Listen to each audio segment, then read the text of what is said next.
The reason you're struggling to score points here in college football 26 is because you're calling bad plays. Or worse, you don't have a complete offensive scheme. But don't worry, because I'm going to solve that in this video with the best offense you need to be running. My 5-play, easy-to-run Alabama offensive ebook with the best money plays and red zone dots are going to have you scoring every drive. You're not going to miss out on anything I'm breaking down today, so let's jump right into it. The first thing any great offense has is a one-play touchdown to force the defense back and open up the rest of the game. Let me show you the best bomb here from this Alabama playbook.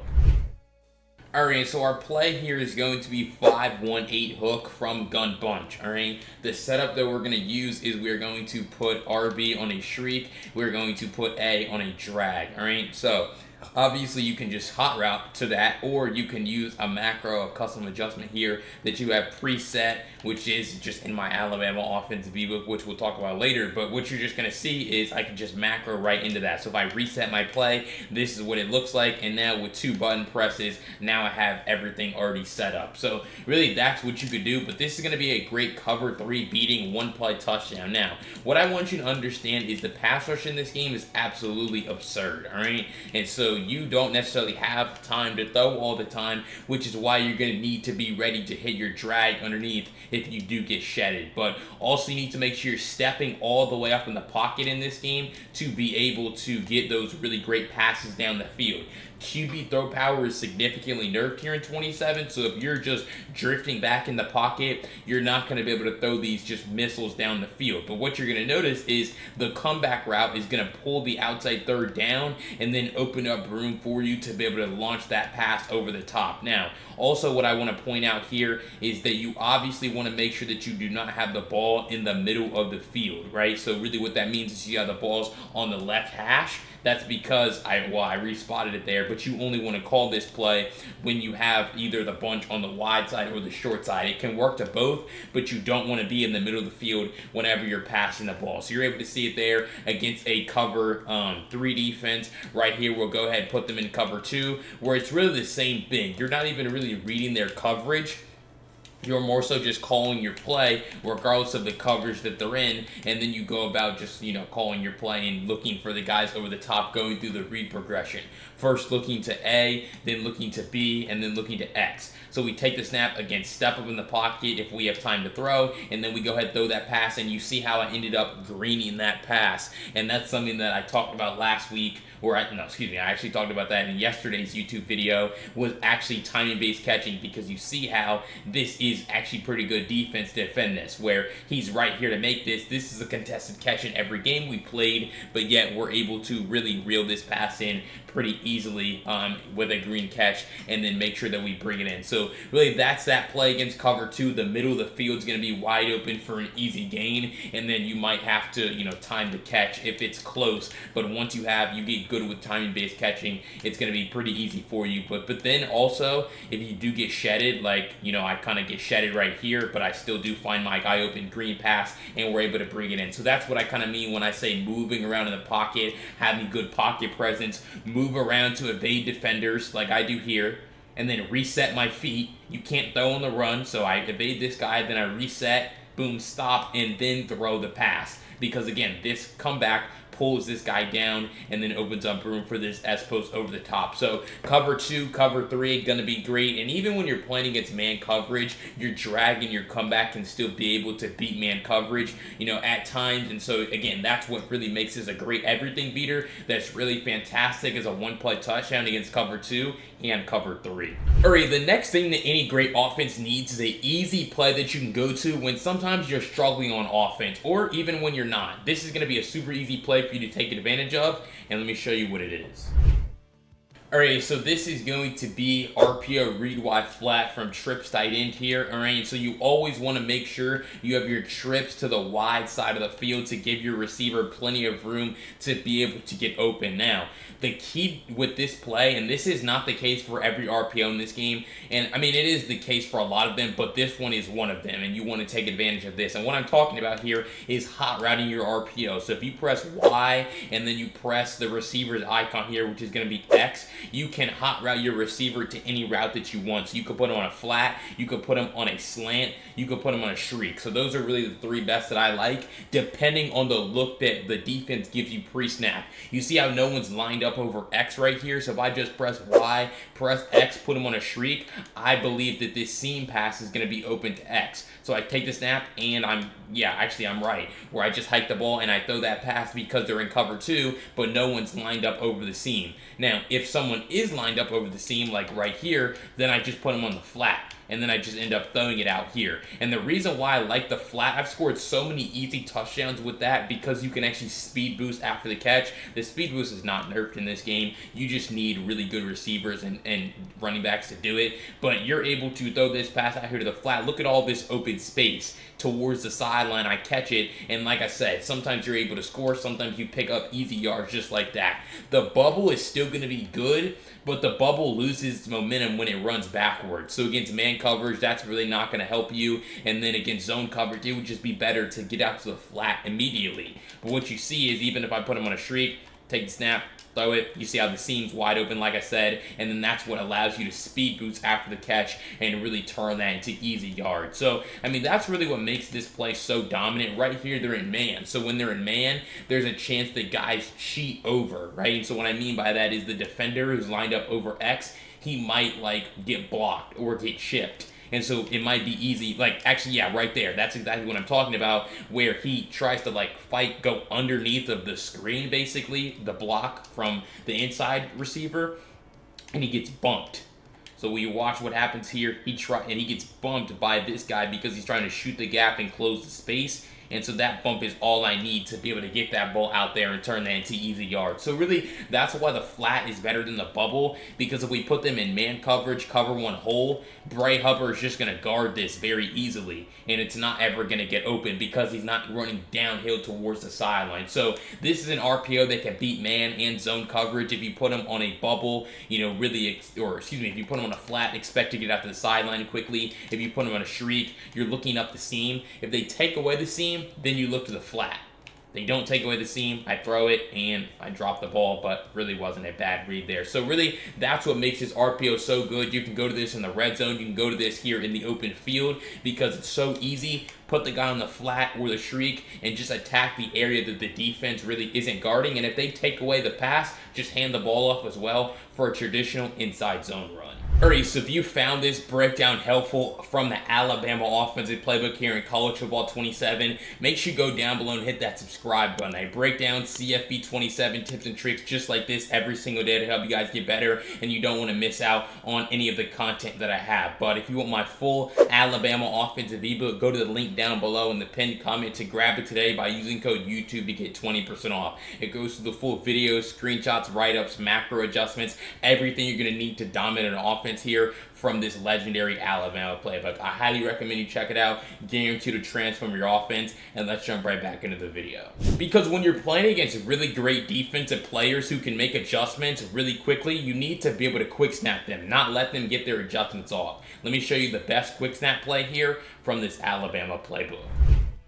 Alright, so before I show you that play, I'm going to come into create and share. I'm going to come into custom adjustments, and I'm going to show you the macro that I like to use for this, because as I kind of mentioned earlier, you want to be able to set up your plays to quick snap them, and using macros is the best way to quick snap. So I call this play dagger spacing because it's dagger, and it's going to kind of be a spacing concept here. So the ones that are important is we're going to just scroll down. We want to put our wide receiver 1 on a fade. That's going to be our outside bunch receiver. As you're going to see, he's going to be running a fade. All right, the wide receiver 2, which is the outside bunch receiver, he's going to be running a flat, and this is only when your bunch is on the right side. When you flip your play, the macro is going to change who's running which route. So make sure you understand that. You want to make sure you're calling this when your bunch is on the right side. But we're going to put our wide receiver 2 on a flat. Our wide receiver 3, who's going to be the point bunch receiver, he's going to be running a post route, and then we're going to put our tight end on a drag route. All right, so he's going to be running the drag, and then our halfback is going to be on a streak. So out of the backfield,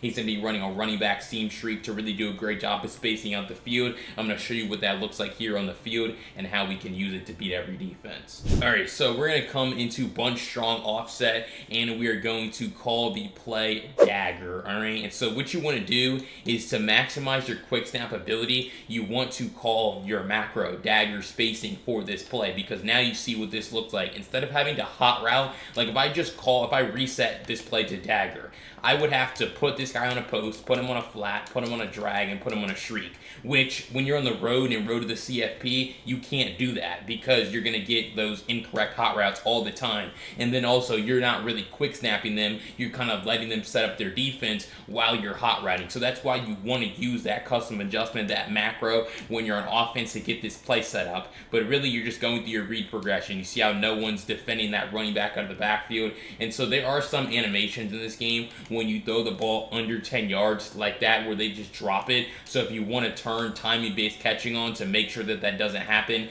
that's a real possibility or real option for you here. But just going through your read progression, snapping the ball, kind of just looking at, okay, what defense is in the field, right? That's why pocket presence is really important there too, because all my receivers were guarded really well in man coverage, but there was just a lane right up the middle. So I step up right here, and then that's great pocket, and my quarterback kind of just sails that pass right there. I did green the catch, but it's also like, that's what I mean when I say timing-based catching. If you don't get your hands on the ball, your quarterback sails it, it really doesn't matter that you green the catch. But you're going to see how right here my running back is wide open up the seam, and so I hit him. I think in this game you should be sending 5 out a lot. You just have to get good at doing it, because it really, even if you block your running back, sheds are still going to be really good. And so if they shed you, your running back isn't necessarily going to save you. But right here, the running back is going to be open right there, right up the seam. I throw it, so you don't have to time that catch. I would just recommend that you do, even though I didn't right there. I probably should have, to give yourself the maximum chance to really catch it, because sometimes you'll drop even wide open passes because you didn't time it. But you see how with this play, very rare that we take a sack, very rare that we have a negative play, just because of that's how good this actually is, right? They don't have a flat on that side. We throw it, turn it into easy yards, and then we speed boost for even a bigger gain. But that's how you're going to use this play dagger. You're going to set up the custom adjustment macro for it to basically make sure that all your routes are already set up when you get to the line of scrimmage, and then you're just going to quick snap them, go through your read progression, step up in the pocket, and hopefully actually find guys. I should have just ended on the previous play. We'll have to go with it one more time here,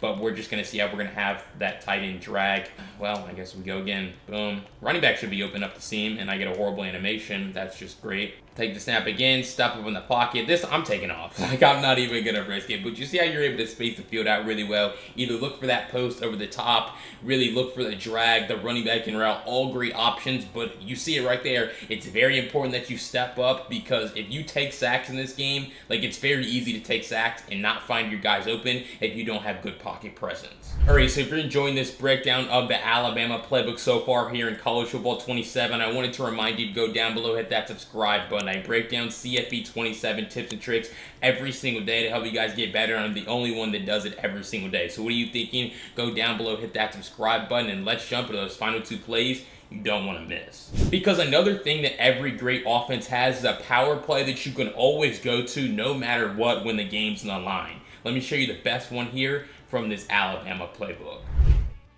All right, so this play is going to be deep corner from gun bunch.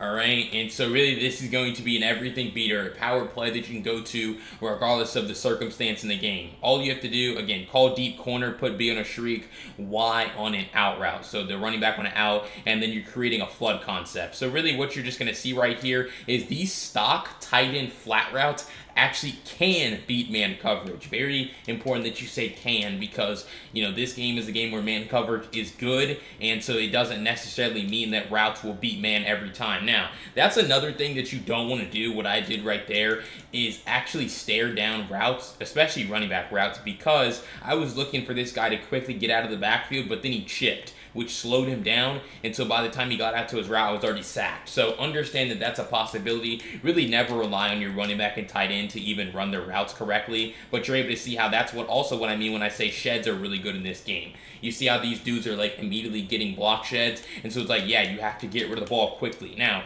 when you actually do have time to step up, right, then maybe you could look to your corner route. Now, they're running a lot of man coverage here, which, as you're going to see as you continue to play this game, is going to be really good, but they don't have a flat on the field right here, so I hit my tight end flat. When they're running zone, obviously when every single play in this game is going to be better, but when they're running zone, if they don't have flats on the field, that's your first read. So the read progression with this really is A, then X, and then RB. So we take the snap, we see they're in zone, we step up in the pocket, and so we're going to find our guy open, and we're going to green that catch. Very important that you are trying to use timing-based catching to green these passes. The shorter the pass, whatever you have it set to, so my minimum throw distance is at 10 yards, but if I were to throw a pass at 10 yards, that meter is going to move a lot faster than if I were to throw a pass at like 25 yards. So you really need to get the timing down for a lot of these, but there's no flat on that side. So try to hit that tight end flat. That's really the worst thing that you can do, is miss a check down when you're trying to look for a bigger play.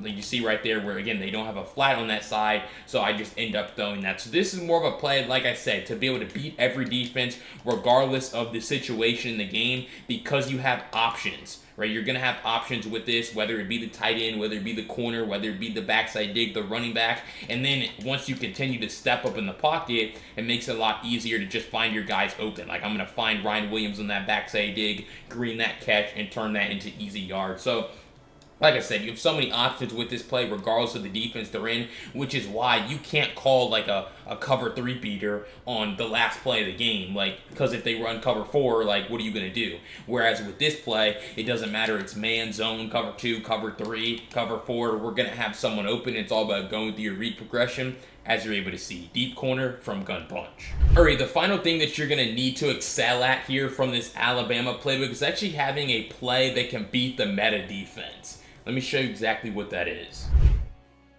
Alright, so the meta defense here in this game is obviously going to be man coverage, so we'll specifically put them in mid blitz. That's more so what I'm referring to here. But what you're just going to notice is this is going to be duo from gun bunch quads offset, alright? And so what you're going to see is duo runs are going to have better stock blocking than basically like inside zone and a lot of other inside runs. Because what's really going to happen is your offensive linemen are going to get up here, your guard and your tackle, or excuse me, your guard and your center are going to get up here and double team or try to double team one of these defensive tackles. Now, what you need to understand is when they're in mid blitz, right, that can't really happen. They have to basically, everyone's going to be in a one-on-one. But they're in man coverage, which means if we just run over here to the right, these two guys out here, this guy and this guy, they're going to be nullified. They're not going to be important to the play because we're going the other way. Also understand that you get a lot of pancake blocks in this game, especially if they're running mid blitz and they have two safeties at linebacker, which they do here. You just notice how this guy just gets up here and just throws him absolutely to the ground. Now, I do believe this will be patched at some point where you won't just get a bunch of pancakes, but for right now, like, there's times where these dudes will just run up here and pancake these guys. Also understand that receivers can't pancake. Receivers and tight ends can just run up here and pancake these defenders. So we didn't get any on that play, but there will be times, as we see out here on the edge, where like that time the tight end just absolutely throws Bray Hupper to the ground. So really that's what you're trying to take advantage of. This is basically in every run play. That's why running the ball from pistol, from bunch, from single back is all going to be good for you in this game because of how the blocking works. But we'll put them in cover 0 again, this time from a different formation. We'll just put them in like 3-3 mint. You're gonna see very similar, where if they take a poor gap, they just get pancaked. They get thrown right to the ground by these offensive linemen, and so it makes it not really that challenging to run the ball pretty consistently and pick up easy yards. Like I said, a duo run is going to be better for you than a lot of like inside zone runs because you're just going to be able to get to your spot. Now, I would recommend you try to follow your blocks maybe and get over here to the right side, like you're able to see right there, probably pick up 5-6 yards. But if you pick up 5 yards every time running the ball, that is horrible run defense by them. They are just going to lose their mind, and it's going to be really easy for you to finish games, finish drives in the end zone, because you have a run play that can beat the meta of man coverage, because you're able to take advantage of the blocking of this play and the blocking in this game, which is going to be a whole bunch of pancakes everywhere. So start calling more duo here from bunch, quads, offset, and reaping the benefits.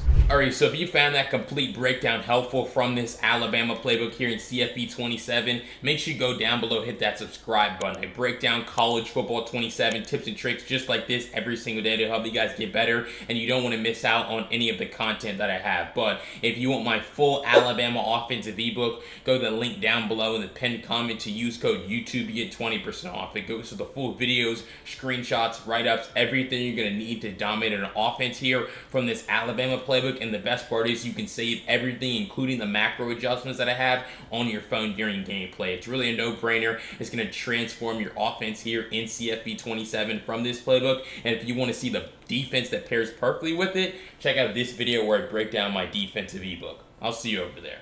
Peace.